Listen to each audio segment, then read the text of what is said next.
Y muchas gracias. Muchas gracias por la invitación a participar en este conversatorio. Es un gusto estar con ustedes hoy aquí.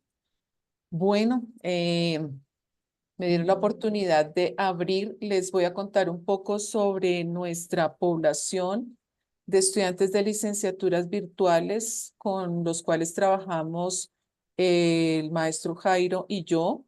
Estos estudiantes que tenemos en licenciaturas virtuales son de diferentes regiones del país.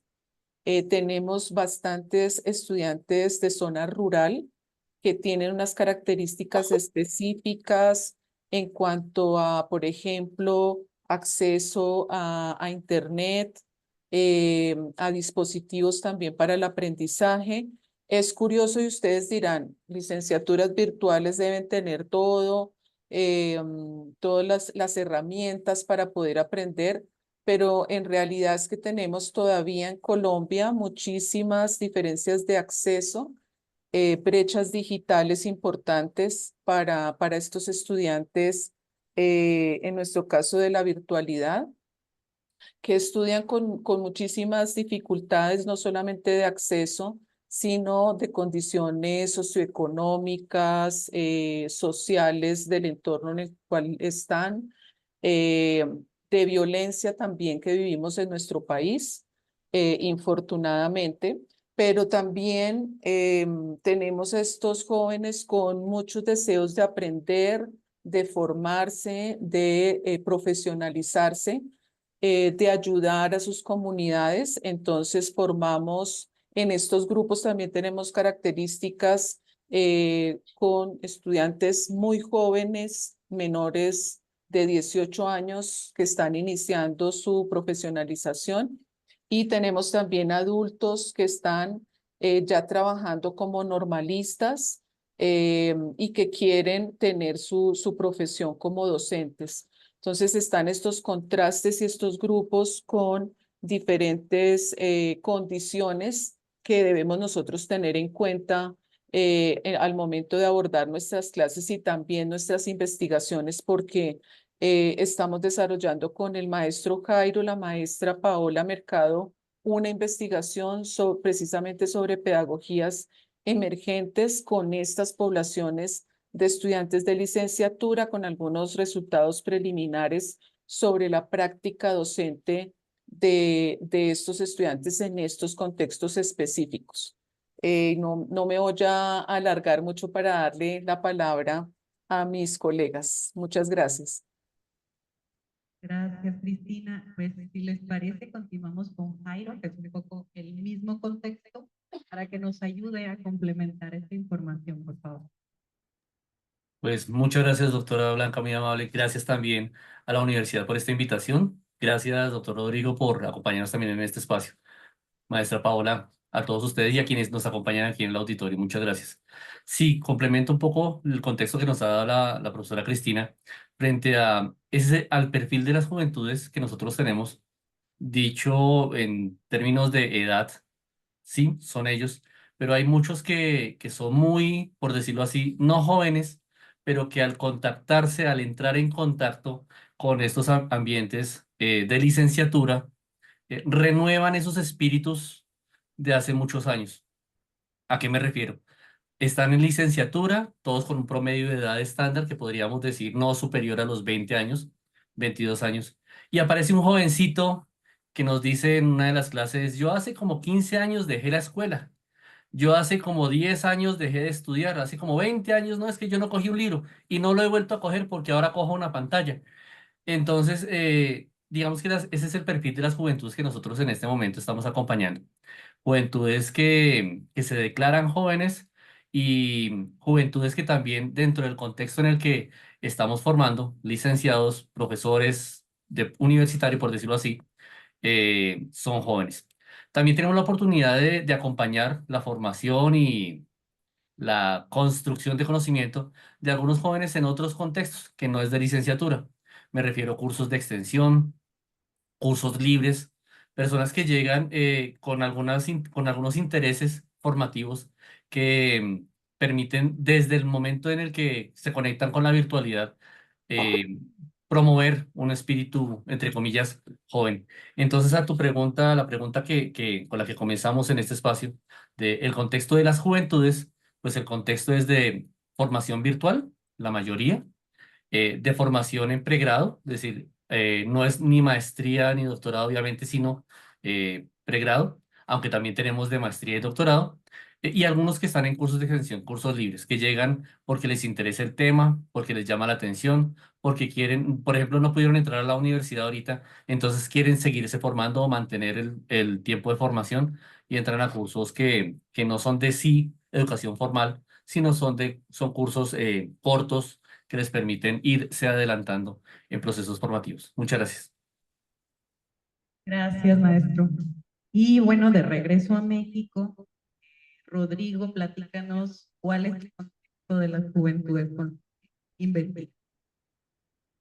Bueno, pues antes que nada, muy buenas tardes, días, saludos. No sé cómo estamos con los horarios, los horarios, pero me da muchísimo gusto compartir este espacio. Agradezco de nuevo la invitación a Blanca. Y allá del otro lado, pues Cristina y Jairo. Y Jairo, te mando un saludo. No sé si te acordarás, nos encontramos por ahí hace unos 3 años, 4 años en un panel de la Salle aquí, así que me da mucho gusto volverte a ver por acá. Así que, bueno, un diálogo Sí, señor, es más igualmente. bonito. Gracias. Pues yo voy a también a conversar un poco sobre el contexto en el que ando, también por decirlo así, por una cuestión de fortuna, me ha tocado últimamente poder estar conviviendo con perfiles y tener docencias con perfiles muy amplios, muy diversos, en distintas carreras, incluso estamos hablando de cosas desde artísticas hasta cuestiones muy académicas. Y el contexto que yo veo, estamos hablando de la gente para decir un rango, ¿no? Entre los 19, los 20 finales años, es que se encuentran con una decisión complicada, ¿no? A la hora de profesionalizarse. Cuando estamos hablando aquí de jóvenes que están educándose en la formalidad, ¿no? Estamos hablando que tienen relación con las instituciones. Y se encuentran que en relación probablemente alguien de la edad mía, andamos ya cercanos a los 50, la cantidad de ofertas que tienen a mano y la modalidad de ofertas que tienen a mano es muchísimo más amplia y que en ese sentido eso causa también esto lo podemos ver como algo muy bueno, pero también causa cierta ansiedad, ¿no? Es el saber apostarle. Hasta hace relativamente poco tiempo, ¿no? Teníamos 4 o 5 carreras de toda la vida, ¿no? Nos vamos a las ingenierías y las medicinas, nos vamos a derecho, y es rarísimo, ¿no? Quien se va a ir, por ejemplo, quien le va a apostar por una cuestión de aprendizaje en ambientes virtuales, quien le va a apostar, por ejemplo, una cuestión que implique perfiles que a lo mejor no son del todo todavía como muy claros para mucha gente, ¿no? Entonces yo creo que una de las cosas que me toca ver, independientemente de que sean las carreras o los horizontes clásicos, quien se decidió por un horizonte no clásico siempre se cuestiona un poco por el que hubiera pasado si hubiera tomado un horizonte clásico y viceversa, ¿no? Quien lo tomó por los perfiles más nuevos se pregunta, ¿debía haberme quedado en un horizonte más clásico? O sea, creo que hay alguna especie ahí como estamos ahorita en una especie de transición. Ahora mismo no quiere decir en este año, en estos 5 años, antes de la pandemia, probablemente estamos hablando de unas 2 décadas, poquito más, poquito menos, donde pues, la cantidad de formas de poderse profesionalizar, tanto en lo formal, lo informal o lo no formal, confluyen de una manera muy, para no decirlo natural, muy orgánica, y eso genera, pues, de alguna manera, el que hay un esfuerzo, que tenga que haber un esfuerzo por parte de los jóvenes y, pues, también, por supuesto, de su entorno, para poder, como, saber que están tomando decisiones. Bueno, creo que no se van a quitar, no nos vamos a quitar nunca, ¿no? En el sentido estricto, pero veo esa especie como de incertidumbre, lo cual también creo que es bueno, porque eso ayuda a detonar también la duda. Y la duda es buena porque empuja también a ver otros horizontes que de otra manera, aunque estuvieran allá, a lo mejor no los veías. Muchas gracias. Voy a hacer un pequeño paréntesis, porque en el auditorio aquí tenemos un estudiante. Quisiera que nos conversara rápidamente cuál es tu contexto, en función un poquito de lo que expusieron los 3 panelistas. Rápidamente, si nos puedes compartir cuál es tu contexto.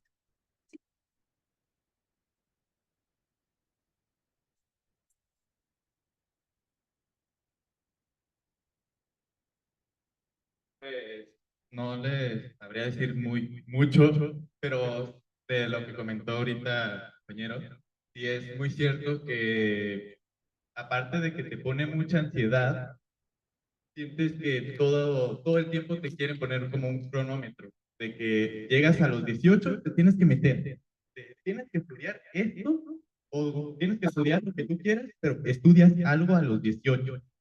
Si te estudias después, quizá ya se te pasa el tiempo y dices, ya, ¿qué estoy haciendo con mi vida? O así.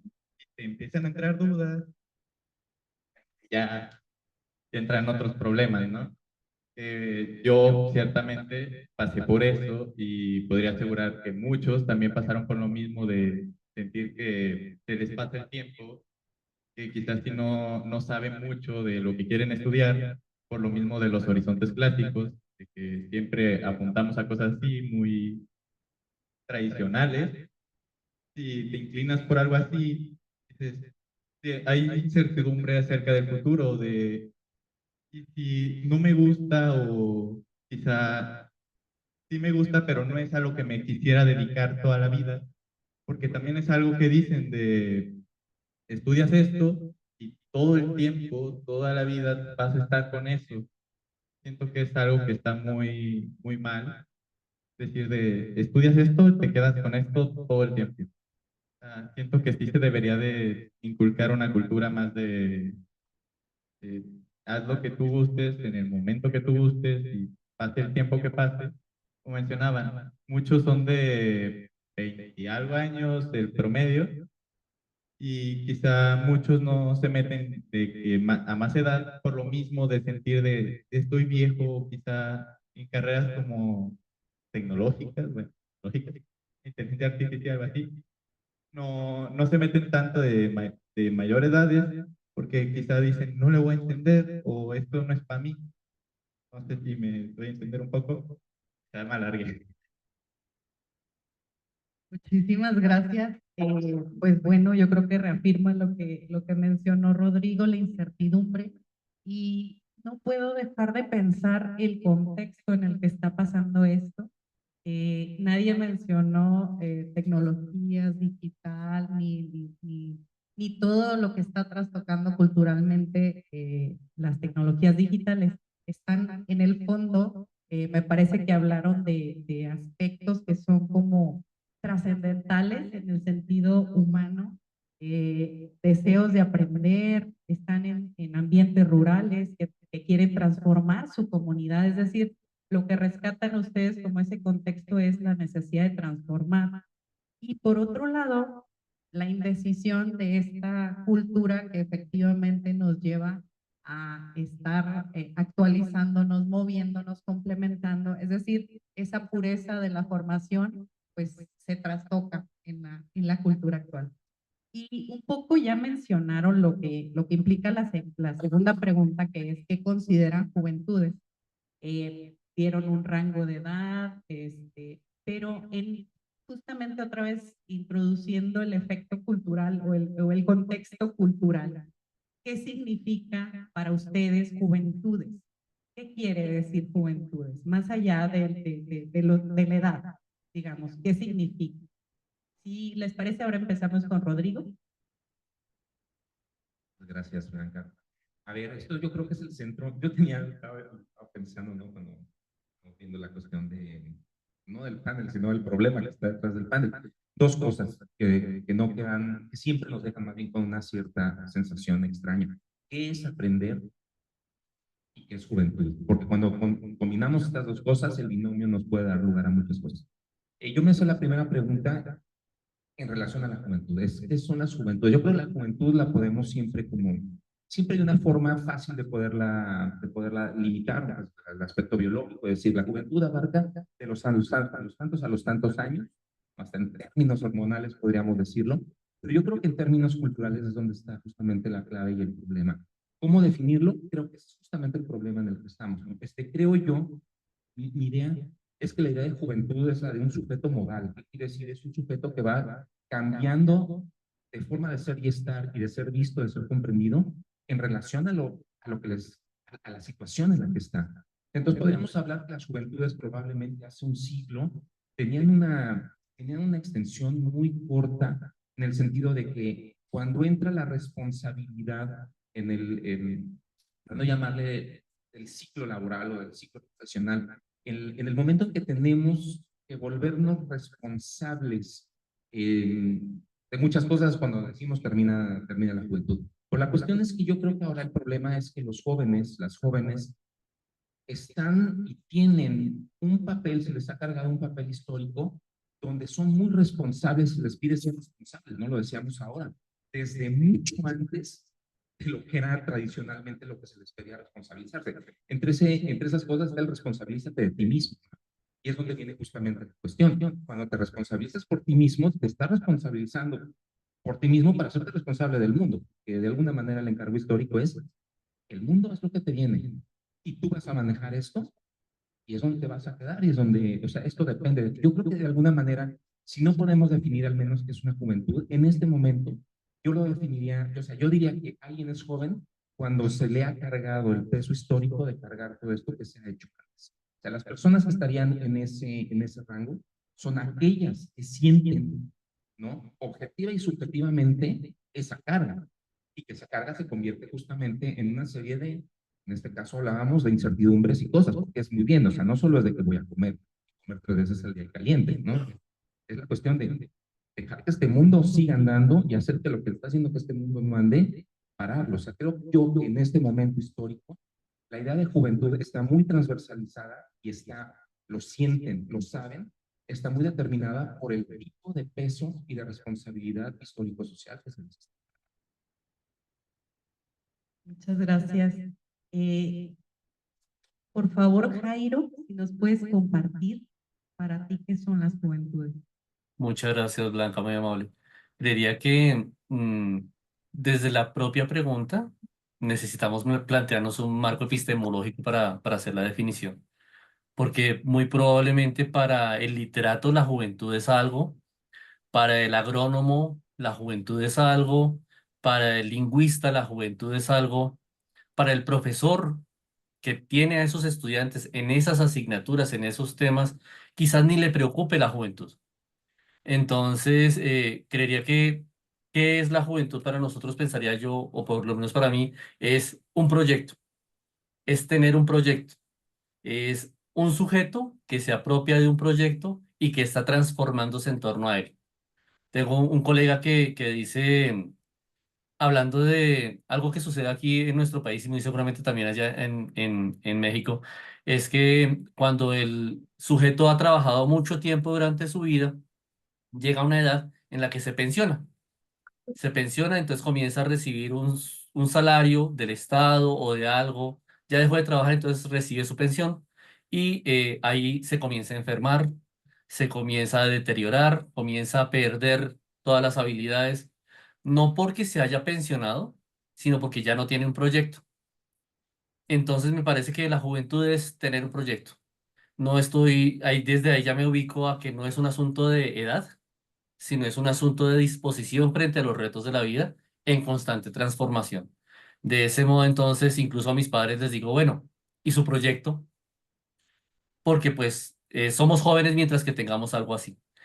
Alejándome y pues para no reiterar en lo que comentó muy acertadamente Rodrigo en su intervención, acotaría eso. Aparte de que para algunos, reitero también, la juventud no existe. No la tienen en cuenta, no la diferencian de ninguna otra cosa. Muchas gracias, Blanca. Gracias, nos aportas otro elemento, va responsabilidad y proyecto. Se va armando como una noción alrededor de juventud sin definirla y eso es a veces más rico. Cristina, por favor. Bueno, gracias. Yo quisiera hablar de las juventudes desde las potencialidades, ¿no? Aunque en psicología definimos este periodo de la juventud desde los 18 a los 25 años, puede darse más allá, como le indica el profesor Jairo. Pero yo quisiera verlo desde esas potencialidades que tienen los jóvenes en ese periodo de tiempo. Potencialidades en los ideales que ellos tienen, en cómo se adhieren a ciertos grupos y defienden su grupo y también defienden sus ideales. Creo que es un periodo en que si nosotros como maestros lo aprovechamos y aprovechamos esas potencialidades, podemos no solamente prepararlos para lo que viene en el futuro, que es incierto, sino también para aportarle a los contextos en los que ellos se están desarrollando o se am, eh, van a realizar, digamos, su proyecto de vida personal y profesional.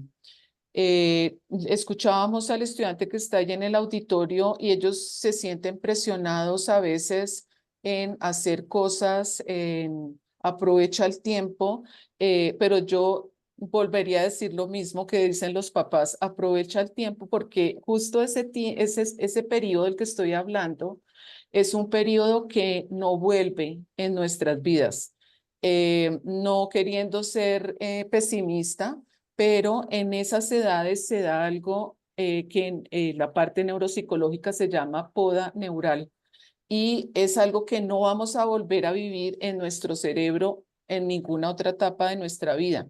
Precisamente es el momento en el que más asimilamos el conocimiento, en el que más nos interesa lo que sucede en nuestro contexto y en el que nos marcamos como esos ideales que queremos nosotros alcanzar.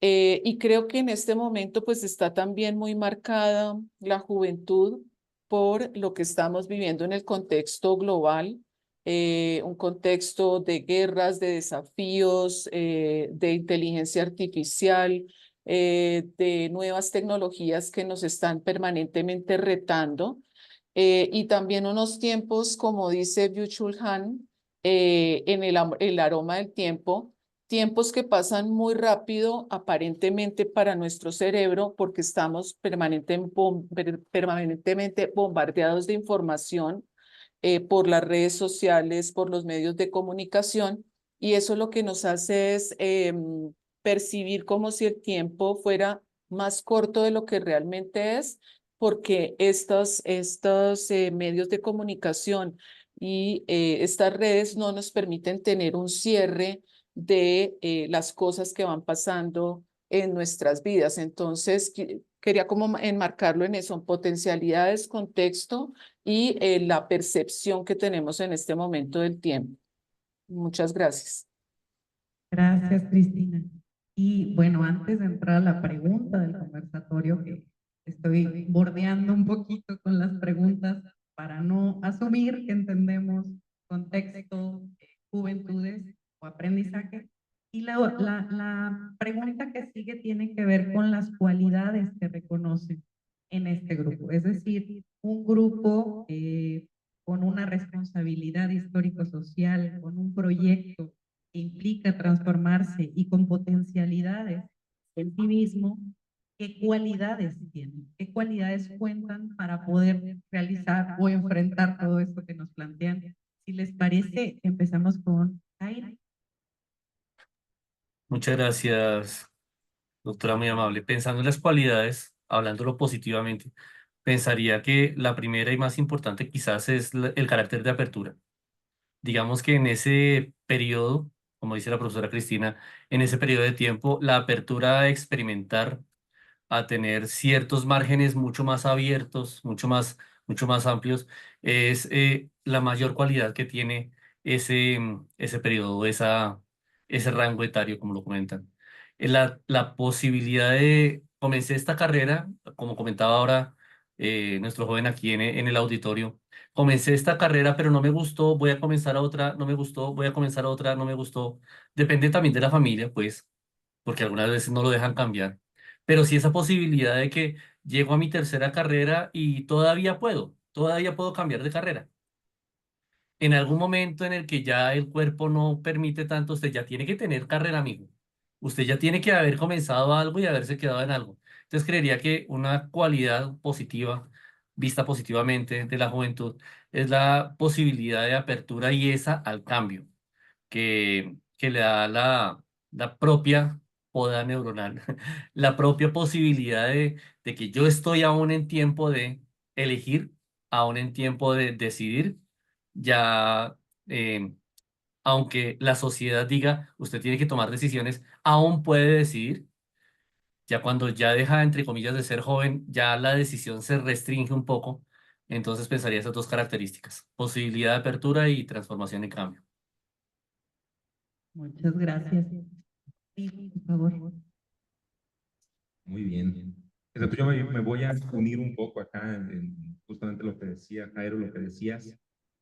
Sí, definitivamente, bueno, yo no podría hablar a lo mejor de todas las juventudes, no me animaría a generalizarlo, digamos, dentro de mi marco referencial con quienes toca, puedo trabajar. Definitivamente tiene que ver con la flexibilidad, una cuestión que yo cada vez la voy viendo más claramente en veintitantos años de docencia, es la flexibilidad entendida como la capacidad de poderse adaptar a otros entornos, la capacidad de no quedarse de alguna manera como en un pensamiento monolítico. Y no solo el pensamiento monolítico, sino estoy pensando también en la cuestión de, o sea, entendiendo monolítico como aquello que en donde estoy, donde me identifico, me quedo, y lo demás no solo me siente incómodo, sino que me genera problemas. Veo esa capacidad de poderse cambiar de un lado al otro, de poder negociar con distintas perspectivas al mismo tiempo, de no tener que estar también monolíticamente anclado a una, y definitivamente la cuestión del pensamiento hiperpersonal. Es una cuestión que yo creo que eso nos ha dado también la oportunidad de tener, de estar viendo procesos de aprendizaje y procesos de ser y estar en el mundo, no solo el aprendizaje, que definitivamente no podemos haber trazado hace 15, hace 20 años. ¿A qué me refiero con el pensamiento hipertextual?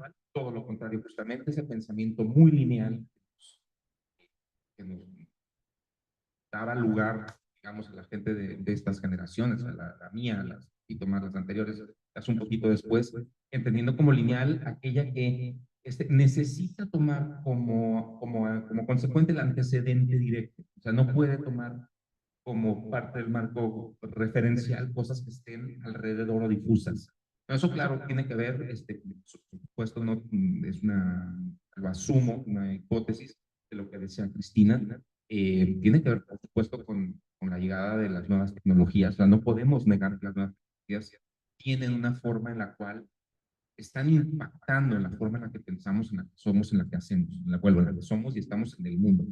Y definitivamente eso yo lo considero una superventaja, no solo es algo que es una gran ayuda, sino que es una superventaja. Probablemente si en otras décadas pensamos contrafactualmente, a veces dicen que no es muy útil, nada más nos quedamos con la idea de que hubiera pasado, sí, no, pero yo vuelvo mucho al pensamiento contrafactual, es que hubiera pasado si en la década de los 40 hubiéramos tenido, por ejemplo, la capacidad de acercarnos a estas tecnologías, pero a lo mejor sin el contexto social que tienen, yo creo que sería otra cosa. Por supuesto, las juventudes ahora contextualizadas, no podemos dejarlas de pensar como aquellas que están determinadas por estas dos grandes situaciones, ¿no? Las tecnologías y, vuelvo a la cuestión, que no la podemos dejar de lado, de la responsabilidad que se les está pidiendo. Por lo tanto, son capaces de ser más flexibles, de negociar con el otro de una manera que definitivamente no podíamos hacer hace probablemente, bueno, unos 15, 20 años atrás. Muchas gracias, Rodrigo. Nada más paciente, ¿sí o no, Adrián? ¿Sí o no? Un poquito de lo que nos están diciendo. Sí, nuestro estudiante aprueba los dos comentarios y vamos por el tercero. Cristina, por favor. Bueno, yo vería de cualidades en nuestras juventudes, creo que en términos generales, aunque concuerdo con el doctor Rodrigo, es que es difícil generalizar, eh, pero el tener posibilidad de contemplar alternativas y estar sin miedo a poder hacer muchas cosas. No sé si lo están experimentando, pero a medida que envejecemos nos dan más miedo las cosas nuevas. Para ellos las cosas nuevas son menos temerosas que para nosotros en términos generales, y eso les da la posibilidad de contemplar opciones de poder aportar a las problemáticas que puedan identificar en sus contextos. Entonces, tener esa plasticidad de no solamente poder identificar qué problemáticas hay en mi comunidad, sino me arriesgo a probar estas cosas nuevas para darle solución a lo que yo identifico. Creo que es algo que en educación deberíamos aprovechar muchísimo en nuestros jóvenes. Por ejemplo, a través del aprendizaje basado en retos. Es una gran posibilidad que tenemos de identificar con ellos problemas de los contextos y poder dar posibles alternativas de solución, y además los estaríamos preparando también para enfrentarse a esas dificultades y problemas del futuro que, lo decía en una intervención anterior, no sabemos a qué se van a enfrentar, porque ojalá pudiéramos formarlos con esa visión y esa lupa hacia el futuro en 10 y 20 años, pero no lo sabemos, no sabemos qué va a pasar con la introducción de la inteligencia artificial en todos los campos profesionales. No sé, no sabemos todavía qué otros trabajos se van a perder, y ellos deberían estar enfocados en dónde van a poder aportar.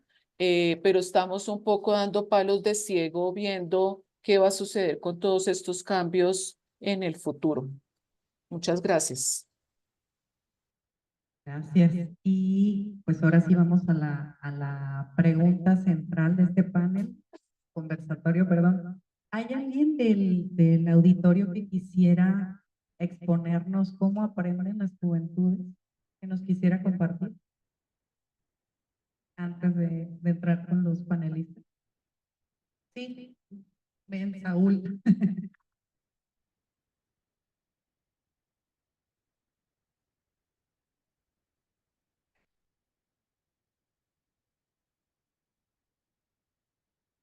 Gracias, doctora. Creo que generalizar cómo aprenden las juventudes es realmente un riesgo que no voy a atrever a hacer, pero lo que sí considero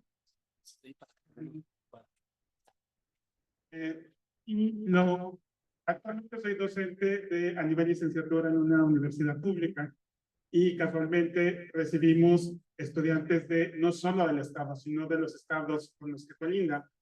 Y cada generación tiene su estilo peculiar. Cada semestre, estrategias que utilizo no funcionan en el siguiente semestre. Entonces, el reto que veo del docente para enseñar a las nuevas juventudes que vienen cada semestre es que se tiene que estar renovando, innovando y reinventando cada semestre. En unas ocasiones funciona la modificación, en otros funciona la narrativa textual como tal, en otro la integración de audios que nos permite esta portabilidad. Otro se requiere un acercamiento mucho más cercano en los ambientes virtuales, porque casualmente soy docente presencial y docente, le llaman ya asesor en línea, que serían modalidades no convencionales. Entonces, cada una de estas, bueno, tiene sus necesidades inherentes a la formación. Y entonces funciona desde la formación, el acompañamiento a través del texto, pero también a través de las retroalimentaciones poco convencionales, como los stickers, como los memes. A algunos les gusta, a otros no les gusta. El utilizar estas innovaciones de implementación de inteligencia artificial, donde ellos sepan que es inteligencia artificial, pero que también no es pensada y es buscada y selectiva, pero también a algunos les gusta más lo textual y un texto perfecto. Entonces, realmente aquí lo que he aprendido en estos últimos años es que no puede un docente, al menos en mi práctica personal, solo utilizar una estrategia, tiene que irse adaptando todo el tiempo y uno tiene que estarse reinventando con base a las necesidades de ellos.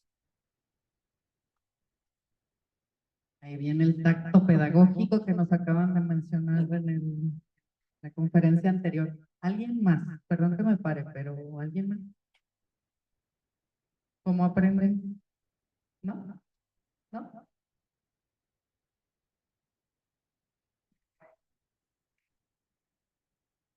Bueno, lo que yo podría decir, juventud es planteada como lo propone Jairo, que es un proyecto, y lo estoy configurando en mi concepto actual de juventud. Y yo trabajo con gente que tiene más edad de lo que yo, hasta soy considerado como joven. Aunque siempre he pensado que ser joven es una actitud, pero bueno, luego ¿cómo dice Rodrigo? Una guerra. Choque epistémico. Tengo un escalofrío epistémico en este momento, pero bueno, entonces, ¿qué es lo que, cómo están aprendiendo? Pues están aprendiendo de lo que les interesa, están buscando, esta figura de autoridad está desdibujada con respecto a lo que nosotros reconocíamos como autoridad. Entonces, es difícil llegar con esta postura directiva, ¿no? Porque no es muy bien recibido. Por esa parte, la autoridad es un tema y creo que están más contentos o responden mejor cuando se sienten acompañados, cuando se sienten vistos, cuando se sienten escuchados, pero no solamente desde una perspectiva discursiva, no solo desde el discurso, sino que ellos lo sientan. Bueno, creo que básicamente sería... Muchas gracias. Tiene el extra de tener dos jóvenes en su casa, entonces yo creo que sí es bastante experta. Bueno, no sé si Cristina nos puedes compartir cómo aprenden las juventudes. Bueno, yo iría hacia hablar un poco de toda esta, de lo que tiene que ver con estilos de aprendizaje que se ha caído, lo sabemos, ¿verdad? Que los estilos de aprendizaje que nos inculcaron durante muchos años no tiene piso teórico. Yo me iría un poco por ese lado y hacia lo que tiene que ver con personalización del aprendizaje, que creo que nos puede aportar muchas luces a proponer unas rutas de aprendizaje para nuestros estudiantes y escuchen, o escuchándome a mí misma, no es rutas, son rutas distintas para cada uno. Ojalá pudiéramos tener en nuestras aulas poquititos estudiantes y diseñar clase y que ruta personalizada para cada uno. Sabemos que es una utopía, pero sí tratar nosotros como maestros de identificar esas posibles rutas que nuestros estudiantes pudieran seguir para poder apropiar el aprendizaje de manera más, no diríamos lo rápida, pero sí que puedan ir construyendo ese conocimiento de manera más estable, con un andamiaje, por supuesto, y que les pudiéramos dar a ellos esas posibilidades, porque como tenemos ahora grupos tan grandes, y lo hablo por la virtualidad también, empezamos con grupos muy pequeños, el propio profe Jairo y yo, y cada vez van siendo grupos más grandes, es más difícil tener esas rutas personalizadas para ellos, pero en la medida en que nosotros podamos identificar esas posibles vías en las que los estudiantes puedan estarse moviendo para apropiar el aprendizaje, creo que vale la pena el esfuerzo de nosotros los docentes. Sé que siempre se nos achacan muchísimas cosas a nosotros, pero creo que da muy buen resultado el poder identificar esto y poderlo trabajar con nuestros estudiantes. Muchas gracias. Rodrigo, comparte. Muchísimas gracias. Pues me voy también a tomar un poco de lo que dice la doctora Cristina, de lo que dice Saúl, ¿verdad? Saúl, que bueno, también mi experiencia docente nos cambia totalmente. Claro, empiezo como tú, ¿no? También deseo generalizar, me costaría mucho trabajo, no me animaría. Ahí me empieza la cuestión. Pero dentro de las experiencias, ¿no? Cuento un poco, me toca, tengo la oportunidad, lo digo así en ese sentido, de trabajar también en modalidad no tradicional, para no decirle en línea, no meter otra cuestión si es a distancia, pues en modalidades que no son exactamente las modalidades tradicionales, pero también mucho no tradicional. Y creo yo definitivamente algo que tenemos que tomar en cuenta de cómo se aprende hoy en día, cómo aprenden las juventudes hoy en día, tiene una determinación básica que se aprende a lo largo de la vida. De alguna manera, creo yo, cuando alguien se pone a pensar cómo estoy construyendo saberes, cuando estoy consciente de la construcción de saberes y soy joven, no puede quedar fuera de mi marco la idea de esto lo estoy haciendo, pero no respetando el pasado y trabajando con el pasado para estar en el presente, y no probablemente con la idea de estoy haciéndolo ahora para mirar inmediatamente a lo que me sigue, sino estoy mirando como un futuro a largo plazo. Cuando me refiero a aprendiendo a lo largo de la vida es, voy contemplando que, vuelvo, formal, informal o no formalmente, sigo obteniendo saberes entendidos como conocimientos que son capaces de operar en el mundo y mejorar mis relaciones con el mundo. Y a partir de eso, generar un plan de ruta. No creo, algo de lo que creo que son como muy conscientes como grupo etario, ¿no? Decíamos, es de que lo que hagas ahora tiene que estar anclado con un futuro y no es una cuestión de voy a estudiar esto para que en los siguientes 40, 30 y tantos años, es lo único que voy a hacer. O sea, es como ir buscando otra forma de seguir, es como buscar otras salidas y creo que lo del pensamiento múltiple está muy ligado a esto. Es, quiero hacer esto, pero además quiero hacer muchas otras cosas. O sea, puedo estar haciendo algo que profesionalmente me da un título, pero sin título puedo hacer 27,000 cosas. Y, por ejemplo, la complementación de saberes, bueno, saberes y no conocimientos. Sí quiero hablar de saberes en el sentido de que algo mucho más abstracto. Abstracto, pero que es operativo. ¿Sí? Abstracto, pero que mejora las relaciones del sujeto, de las personas, con los entornos en los cuales se mueve. Eso está complementado mucho a partir, justamente, vuelvo, con su nombre, de prácticas no formales o informales. Aprendo cosas en línea, aprendo cosas en tutoriales, pero también aprendo de la experiencia con el otro. Creo que eso está más consciente de una manera, o sea, siempre ha habido gente que está consciente en todas las épocas, en todas las edades, pero creo que hoy es algo que al menos a mí me da mucho gusto verlo, me lo encuentro muy seguido. Por otro lado, también voy a retomar un poco lo que decías, Paola, el asunto de, y eso es algo que me toca ver mucho también últimamente, estoy muy sorprendido, estoy hablando probablemente del regreso de la pandemia para acá, la cuestión de pedir más estructura. De alguna manera es como que se nos exige más en los procesos formales, en los procesos institucionalizados, donde la escuela es el centro, se pide más una especie de, no sé si decirlo como reclamo, pero se pide, ¿no? Es por favor, dame una forma de entender esto sin que haya muchos saltos. O sea, suena como contradictorio, porque uno dice que en el afuera todo es como muy abierto. Pero cuando está la institución al centro, se pide que la institución, el profesor, el docente o el facilitador, sea como muy claro en sus rutas, ¿no? Es como volver un poco a lo tradicional. Incluso algo que me ha pasado últimamente es la cuestión de la reaparición del cuaderno, la pluma y las de colores. Incluso, ¿no? Es voy viendo, no, voy pasando por los espacios y voy viendo plumas de colores, porque están escribiendo en colores.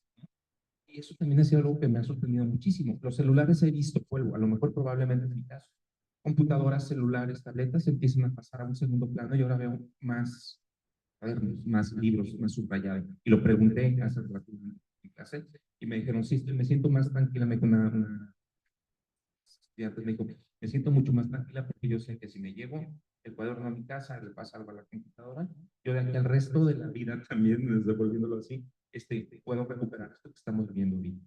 No sé si vaya por ahí el asunto, pero sí creo que están chocando como dos perspectivas. El aprovecharlo de la apertura, pero la apertura también da mucho miedo, en otro sentido, y se siente la vanidad, ¿no? Vanidad en el sentido de que se va, no es ese evanescente que nos fue.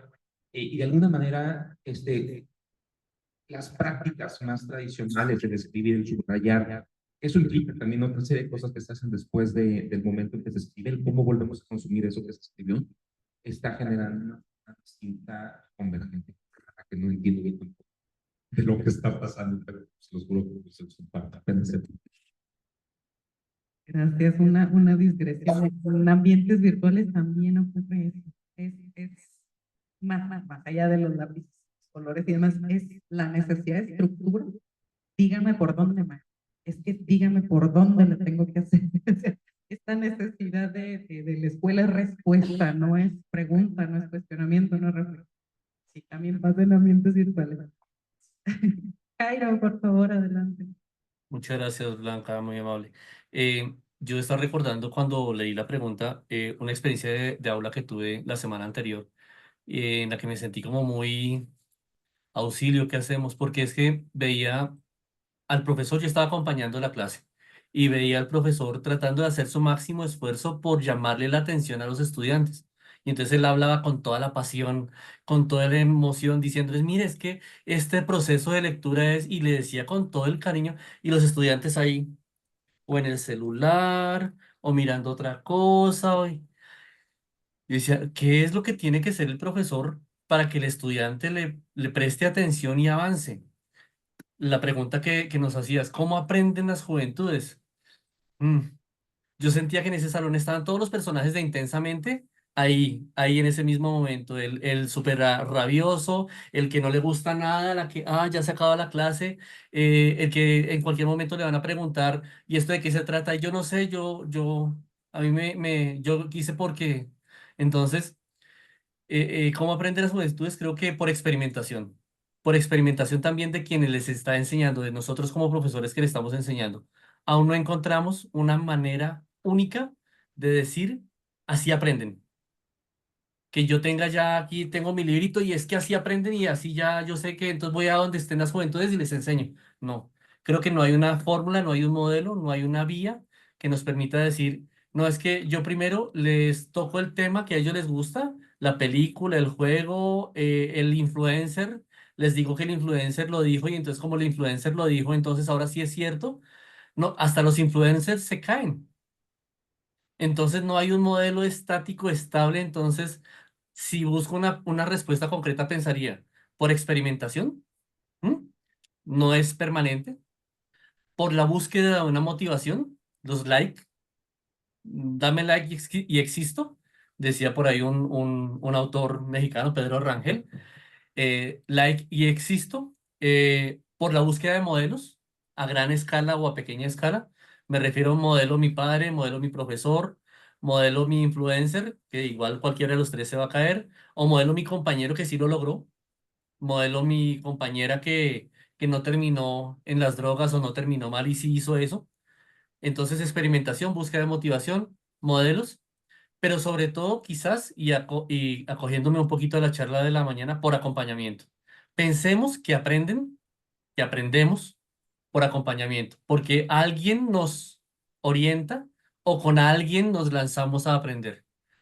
Muy poquito lo hacemos solos, a pesar de que digamos, no es que ese muchacho aprende solo, no, tiene un celular en la mano, muy probablemente tiene habla con más personas quizás que con nosotros. Ese padre de familia que dice, no, él no habla con nadie, se la pasa en el celular, usted no sabe con cuántos amigos está hablando él, con cuántas personas está hablando él, quizás más que con usted mismo, aquí en el barrio, en la casa. Entonces creería que cómo aprenden, no sabemos, no creo que sepamos. Creo que incluso nosotros cuando enseñamos estamos experimentando, porque es permanentemente. Se está terminando un ciclo curricular y ya lo estamos rediseñando. Ayer veía la noticia de un compañero que lanzó un libro sobre un tema y en ese mismo día Google Colab lanzó cómo hacer eso en 2 clics. Entonces, pues creo que cómo aprenden es un reto para pensar cómo enseñamos. Gracias. Muchas gracias. Actualmente doy una materia que se llama mediación para el aprendizaje de grupos y comunidades. Es una materia muy linda. Los estudiantes tienen que aplicar o hacer un proyecto en el que la transformación obviamente no se hace educación formal o muy estructurada, sino tratar de transformar comunidades, grupos, convivencia y demás. ¿Por qué este tema? Porque lo que he escuchado es mucho hablar del individuo, del sujeto, de la persona, y el colectivo no entra. Ahorita que oía o que escuchaba las dificultades para estar preparado con estrategias para esto y estrategias para el otro, pensaba yo, y no somos colectivos. Es decir, si la horizontalidad un poco está rondando ya nuestro modo de comunicarnos, nuestra cultura, no transformará por allá la cosa de no tener el peso de resolver todo y compartir con los estudiantes. En este contexto, te hago la última pregunta, que un poco nos la fueron dibujando en sus exposiciones, pero que es en qué tenemos que centrarnos como educadores para realizar propuestas acorde a las juventudes actuales y metiendo un poquito el asunto colectivo de fondo. Si quieres, empezamos contigo, Rodrigo. Muy bien. Es la pregunta del millón. Es un poco como también lo decía Jairo, pues justamente es el reto más bien para cómo enseñarme, ¿no? Claro, definitivamente contextualizando dentro de nuestros propios situaciones y circunstancias en las que cada quien enseña y lo que las instituciones tienen, ¿no? Condiciones también y contextualidades.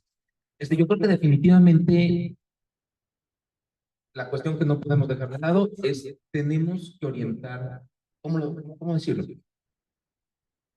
Si bien el término diagnosticar es complicado, es decir, ¿cómo son, no? Porque además, decíamos, las juventudes son objetos modales, van cambiando también según las contextualidades, pero en este caso las instituciones, no, las instituciones suelen anteceder y suelen permanecer a los sujetos y a los procesos de los sujetos. Creo yo que entonces una responsabilidad básica que tenemos, vuelvo, en las instituciones educativas, en medio de una crisis histórica donde se nos está cuestionando, ¿no? Cuál es nuestro papel. Estamos en la crisis de las instituciones en general, ¿no? La modernidad, el pluralismo y esas cuestiones que ya no sabemos, vamos a necesitarlo. La cuestión es, seguimos siendo instituciones, seguimos siendo instituciones educativas. Se nos encarga el reproducir y el mantener que las cosas sigan teniendo una cierta estructura y una cierta permanencia y una cierta inmanencia. Entonces, en ese sentido, yo creo que lo que nos hace falta, lo que tendríamos que hacer es estar como muy cercanos a diagnosticar cuáles son las habilidades que van emergiendo y las formas de ser y estar para poderlas ir aprovechando. No hay una fórmula ni materia sin una. No, en este caso yo decía, por ejemplo, si vemos una gran flexibilidad, una capacidad de adaptarse, y no solo adaptarse, sino una voluntad de querer estar, vamos a decirlo así, como bailando en distintas pistas, eso era lo que se evitaba, ahora se quiere, ¿no? Si no estoy bailando en distintas pistas, no me siento a gusto. Un poco el asunto es, vamos poniendo las pistas para que se baile, sin matarle el ritmo al asunto, ¿no? Es un poco como, bueno, no es una respuesta, lo decía Jairo, ¿no? Hace rato, no acabas de terminar un curso cuando ya estás haciendo otra vez la revisión curricular. Eso no lo va a requerir, eso no está requiriendo totalmente el momento actual. O sea, si antes siempre hacíamos esto, ahora la cuestión es hacerlo de una manera, no más rápido, sino de una manera más consciente. ¿Qué es lo que me está requiriendo? ¿Qué es lo que me está pidiendo el cambio en el mundo? Estos personajes, ¿no? Vuelvo históricos también, cómo yo puedo adaptar. Sé que el reto es enorme, es que uno mismo, ¿no? Cuando tiene que rehacer sus programas, sus lógicas, sus dinámicas, y verse uno mismo dentro de su práctica, implica cosas complicadas, porque implica yo reflexionar sobre mí mismo, sobre mi práctica, sobre quién soy, qué estoy haciendo aquí. Eso son cosas que nos cuestan trabajo. Creo que tenemos que ser muy conscientes de eso, y no por imposición, sino por una cuestión de que el simple hecho de ser como docentes, tendría que estar siendo y formando parte de nuestra propia práctica docente. Siempre estoy desplazando, ya sé, la responsabilidad un poco a la docencia, a los docentes y a las instituciones, pero creo que es lo que se nos está pidiendo, la instrucción que podría justamente ayudar más a eso. O sea, no solo podemos desplazar a los jóvenes, a quienes aprenden, no en este caso, sino que lo tenemos que asumir de esta parte de la ley. Muchas gracias. Jairo, por favor. Muchas gracias, doctora, muy amable. ¿En qué tendríamos que centrarnos como educadores frente a las juventudes actuales? Creo que primero, como comentaba el doctor Rodrigo, y sin el escalofrío epistemológico que nos comentaba ahorita Paola, tratar de reconocer a las juventudes.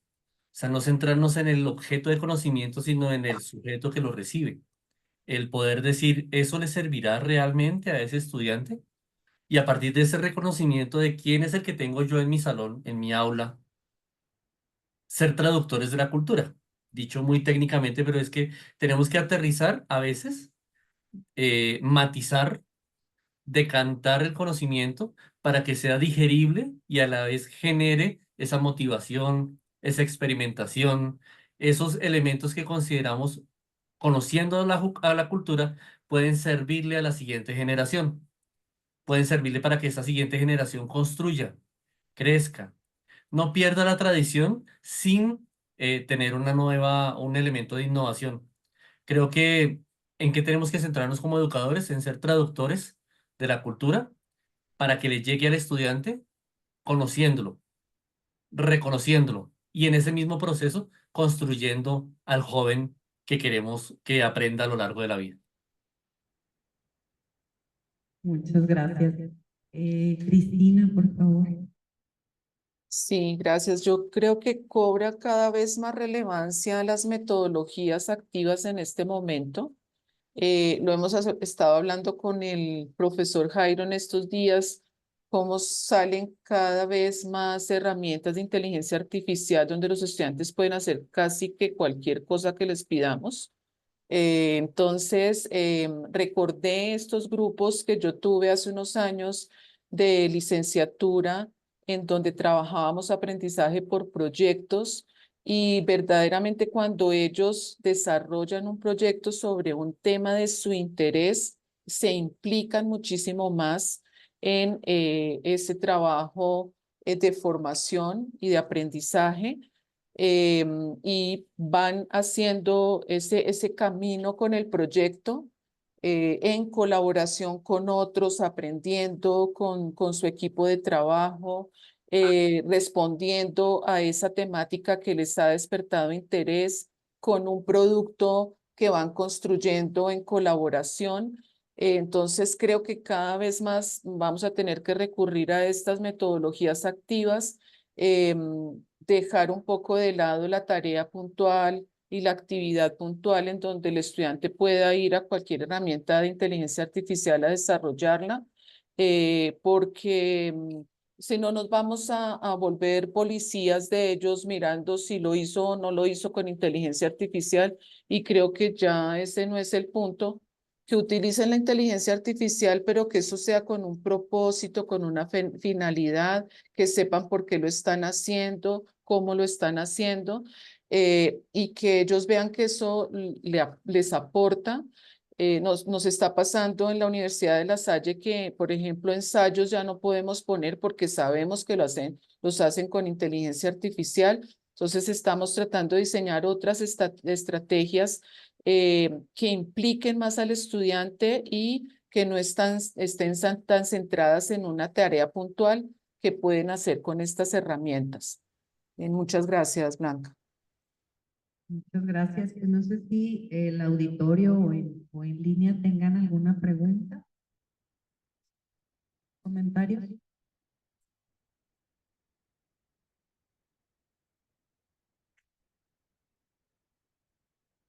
Bueno, pues agradecemos a quienes nos están acompañando en línea. Manuel Álvarez nos dice, es cierto, no hay una fórmula genérica para cada uno de los estudiantes. Volvemos a los diferentes canales de aprendizaje y la motivación de cada uno de ellos. Creo que es un tema interesante y que requiere trabajo de docentes y academias en colaboración. María Fernanda nos dice, es cierto, a veces olvidamos que el aprendizaje es colectivo. En la virtualidad esto nos exige mantener relaciones presentes y activas para lograr los objetivos de aprendizaje. Y Manuel se suma también, es correcto esa adaptación y evolución de nuestra labor docente. Como bien lo dice la doctora María Elena, los ambientes virtuales o presenciales comparten algunos elementos, pero con sus características respectivas, las cuales también requieren estrategias para nuestro público. ¿De aquí nadie? Sí, adelante, no.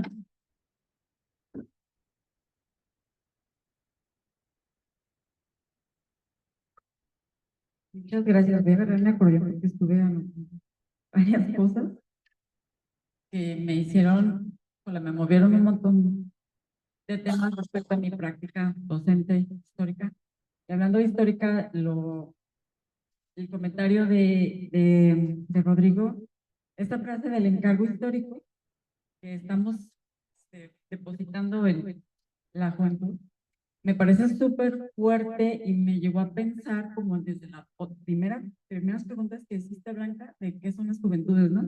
Y como decía también Jairo, la juventud se define en ciertos contextos sociales, hay sociedades, ha habido sociedades en que la juventud no existe, se pasa de ser niño a ser adulto, entonces siempre es como importante ubicarnos así, ¿no? La juventud también es una construcción cultural y una construcción social, pero justo digamos, en el entorno que nosotras y nosotros compartimos, escuchándolos pensaba en esta construcción de la juventud como el otro, O sea, estamos en una sociedad adultocentrista y entonces los profesores que estamos más o menos en estas edades adultas, que pronto nos convertiremos en el otro viejo también, que ya no forma parte de cómo estamos relacionándonos con ese otro, que es el estudiante, ¿no?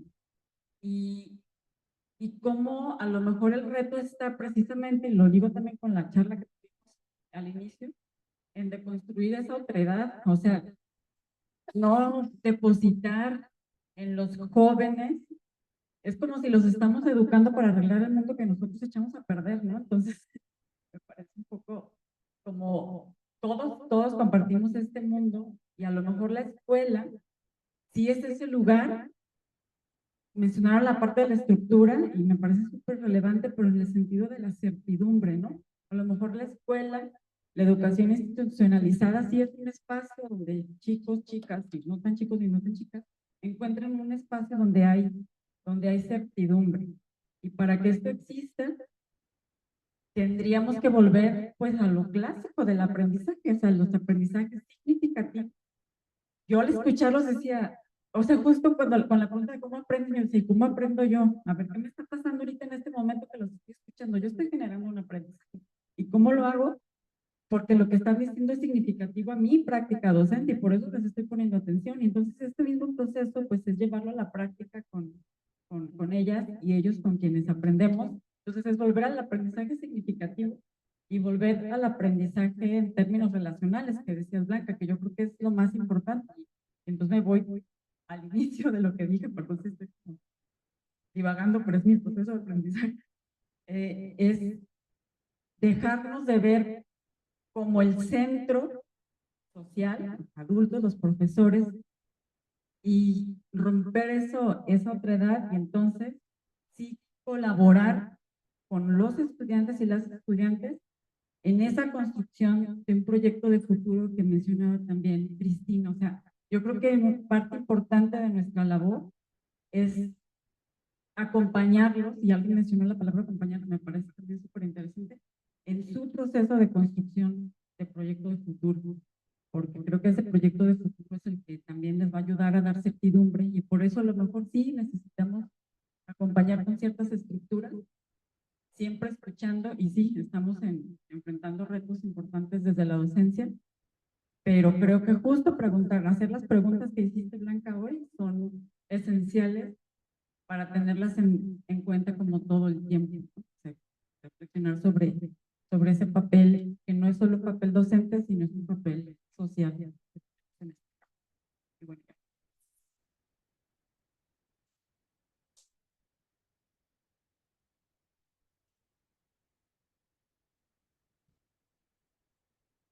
muchas gracias a Noemí. Estamos a punto de cerrar el conversatorio. Yo creo que ha sido muy rico en reflexión y en sacarnos un poco entre zonas de confort que solemos tener como investigadores, como estudiosos o como docentes. Y pues ya finalmente para cerrar, no sé si cada uno de ustedes nos puede compartir algo que no pregunté y que les parece relevante compartir con el auditorio, por favor. Empezamos ahora con Jairo. Muchas gracias, muy amable.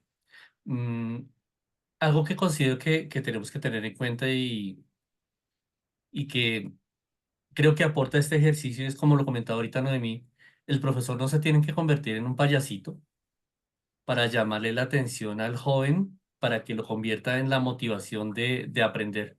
Creo que como profesores tenemos que darle al joven el lugar del joven y permitirle que experimente, darle más bien herramientas para que experimente y construya el conocimiento. Nosotros orientar en esa construcción del conocimiento sin obligar a que eso es lo que usted tiene que aprender, ¿no? Darle la posibilidad al joven de seguir siendo joven y que construya también su presente y su futuro. Cuando hablamos de cómo aprenden las juventudes, quién es el joven, cómo es el joven, eh, despertar primero el joven que tenemos dentro de nosotros, ver cómo es que nosotros aprendemos y sin que ese sea el modelo, también llamar al otro para que construya su forma de pensarse en y con el mundo. Creo que somos también jóvenes y tenemos que pensarnos como tal antes de pensar en enseñarle a otro. Muchas gracias. Muchísimas gracias, Jairo. Nos abres el camino a ser responsables histórica y socialmente, a construir nuestros proyectos, porque creo que eso planteaste que es ser joven, y a utilizar nuestras potencialidades, como lo mencionó la doctora Cristina, que también tenemos experiencia y es otro tipo de potencialidad. Efectivamente. Muchas gracias. Cristina, por favor, si nos puedes compartir. Sí, gracias. Yo cerraría diciendo que es importante conocer a nuestros estudiantes. Sé que es difícil con grupos grandes de estudiantes lograr ese objetivo, pero muchas veces llegamos, damos nuestra clase y así vamos pasando de una clase a otra, llegamos a final de semestre y no supimos quién estaba o detrás del micrófono o en el aula de clase detrás del pupitre. Conocer a nuestros estudiantes, mirar sus contextos y también tratar de apuntar a las diversidades que se requieren en este momento, ¿no? No solamente inclusión por alguna condición de discapacidad, pero también por el contexto en el que están, sociocultural, económico, y de diversas condiciones que afrontamos en cada región y en cada país. Sé que es una tarea difícil, pero conocer a nuestros estudiantes nos va a permitir despertar en ellos sus intereses por aprender, conocer cuáles son sus condiciones y contextualizar también esos aprendizajes que nosotros queremos llevarles. Muchas gracias. Muchísimas gracias, Cristina. Creo que recuperas esta parte central que nos plantearon al final, diagnosticar, centrarnos en el sujeto, en su cultura, a través, bueno, ustedes dijeron a través de metodologías activas, pero es sobre todo mirando al otro, ¿no? Un poco nos lo planteaba también Noemí Moreno, mirar al otro, a la otra. Y pues cerramos con el doctor Rodrigo. Gracias, Elsa. Pues, a ver, también a nuestra querida colega Noemí, exactamente todo el tiempo también a mí me cuesta trabajo. La cuestión de vernos como estamos aprendiendo, como sujetos cognoscentes, ¿no? No quiero decir a lo mejor como alumnos, como estudiantes, como sujetos cognoscentes. Cuando estamos conociendo, ¿cómo lo estamos haciendo? Sí, creo que algo que tiene que hacer, tenemos que hacer los docentes en relación a nuestra propia práctica, los Jairo por acá, no solo la cuestión de asomarnos al currículo, no solo es la cuestión de entender que el currículo tiene que seguir andando, ¿sí? Independientemente de que estemos o no estemos, si el currículo seguirá si yo no estoy, pero la cuestión es yo cómo lo estoy haciendo.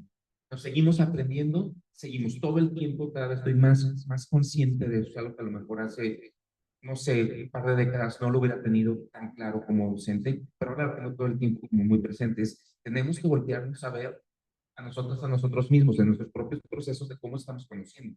Cuando yo digo estoy llevando el conocimiento al otro. Cuando yo tengo también la tarea de reproducir ese conocimiento. No quiero usar la palabra en sí mismo de reproducir, es una horrible, suena como muy estático, pero yo tengo que pasar un paquete, yo tengo la estafeta de algo que tengo que pasar. El asunto, yo lo puedo pasar definitivamente, la cuestión es en qué modo lo voy a pasar. Y yo no lo voy a pasar si yo no soy, o sea, no lo voy a pasar de la mejor manera si no soy consciente de mis propias lógicas, de quién soy yo aprendiendo. Y por supuesto eso implica directamente que yo, cuando me estoy viendo a mí mismo, tengo que ver al otro como contraste y como referencia. O sea, de alguna manera, verlo siempre espejeadamente, espejear el cómo el aprendizaje del otro se está dando en relación al proceso mismo mío. Va a haber procesos que yo no voy a comprender, va a haber procesos que para mí van a ser, cuando menos misteriosos o borrosos, ¿sí? Pues la idea es que sea borroso es intentar ver por qué es borroso para mí. O sea, las opacidades también son muy valiosas. Pero la opacidad lo que te deja ver es justamente que hay algo ahí que no está claro.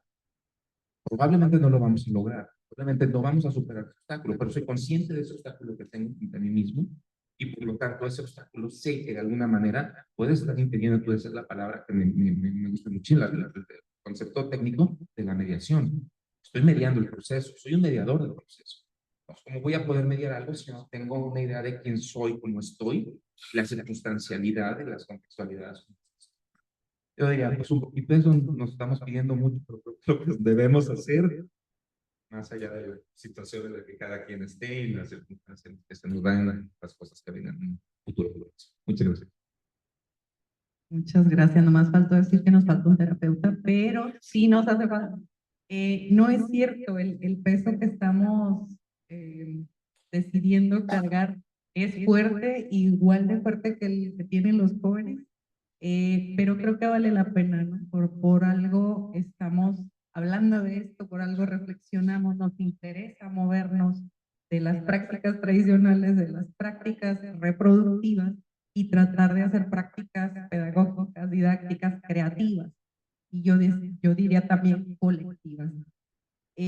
Bueno, finalmente les damos un gran abrazo a Cristina, a Jairo, muchísimas gracias por habernos acompañado, siempre es un gusto escucharlos.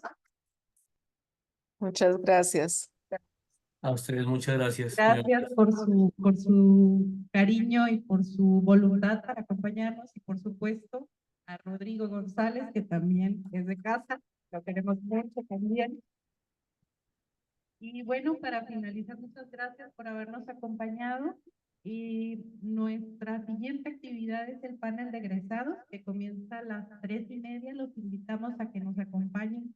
Tenemos baluartes de la maestría que nos van a compartir su experiencia y sus logros, entonces va a ser muy bonito ese panel. Muchísimas gracias y un abrazo a Colombia. Hasta Gracias. luego. Buena tarde. A ustedes gracias. Qué gusto volverles a ver. Que estén muy bien. Sí, Saludos, gracias. Morgaraf, Paola, doctora Blanca, muchas gracias.